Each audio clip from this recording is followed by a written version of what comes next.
বাড়িতে যদি কেউ আসে, যাবার সময় কিন্তু খুব খারাপ লাগে, তাই না? তো পেছনে দেখতে পাচ্ছ আমার পিসিমণি বেশ কিছুদিন পরে আর কি আমাদের বাড়ি এসেছে, আমার ছোটো পিসিমণি। আমি ভীষণ খুশি ছিলাম। আর কয়েকদিন ধরে আমি ফোনে একদমই সময় দিতে পারি না, যেহেতু পিসিমণি অনেক দিন পরে আর কি আমাদের বাড়িতে এসেছে। আর পেছনে যেটা দেখতে পাচ্ছ আমার পিসিমণির ছেলের বউ, মানে আমার ভাইয়ের বউ আর কি। আর পাশে এই হলুদ শাড়ি পরা এটা আমার দিদিভাই। তো দেখতে পাচ্ছ প্রচণ্ড রৌদ্র গরম, আর আমার চেহারাটা দেখতে পাচ্ছ কেমন হয়ে গেছে একদম, মানে গরমে রৌদ্রে। তো পিসিমণিরা যাচ্ছে, যাবার সময় তো দেখো আমার পিসিমণি কী করেছে, আমাদের আর কি স্থলবদ্ধ গাছের ডাল আর জবা ফুলের ডাল নিয়ে নিয়েছে। ওটাই বারবার আর কি ব্যাগ থেকে বের করে করে দেখছে, তার কারণ প্রচণ্ড গরম পড়েছে কি না আমাদের এখানে, তার জন্য। সচরাচর আমাদের এখানে কিন্তু এতটা গরম পড়ে না।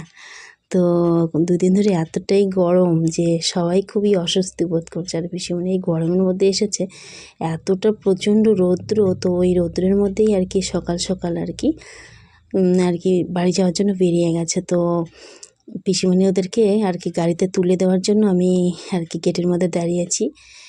পিসিমণিদের সঙ্গে যাচ্ছিলাম আর কি। এতটা রৌদ্র গরম দেখতেই পাচ্ছ, বাইরেটা একদম প্রচণ্ড রৌদ্র। তো এই রৌদ্রতে দেখতে পাচ্ছ চায়ের পাতা, তো গাছের নিচে আর কি কিছুটা চায়ের পাতা বাগান থেকে তুলে এখানে রেখেছে।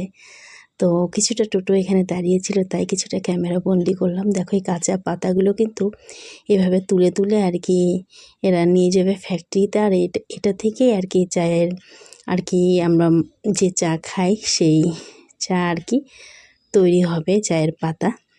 তো এই পাতা থেকে, কাঁচা পাতা থেকেই তো আর কি চা পাতা তৈরি হয়, তার জন্য এটা আর কি ফ্যাক্টরিতে নিয়ে যাবে, তার জন্য এখানে ঢেলে রেখেছে। তো সেটা কিছুটা ক্যামেরা বন্দি করছিলাম, যেহেতু টোটোটা এখানে দাঁড়িয়েছিল।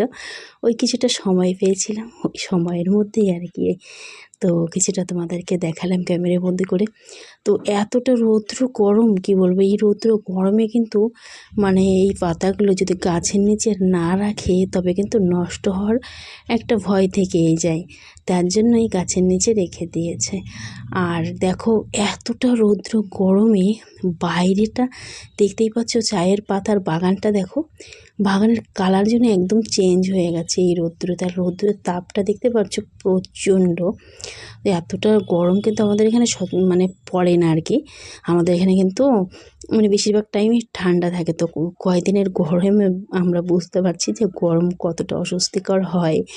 আর যদিও বা গাছপালার নিচে অনেকটাই ঠান্ডা, তবে তবুও বেশ গরম লাগছিল। তো দেখতেই পাচ্ছ, তো পিসিমণিদের আগিয়ে দিয়ে আর কি বাড়িতে যাব।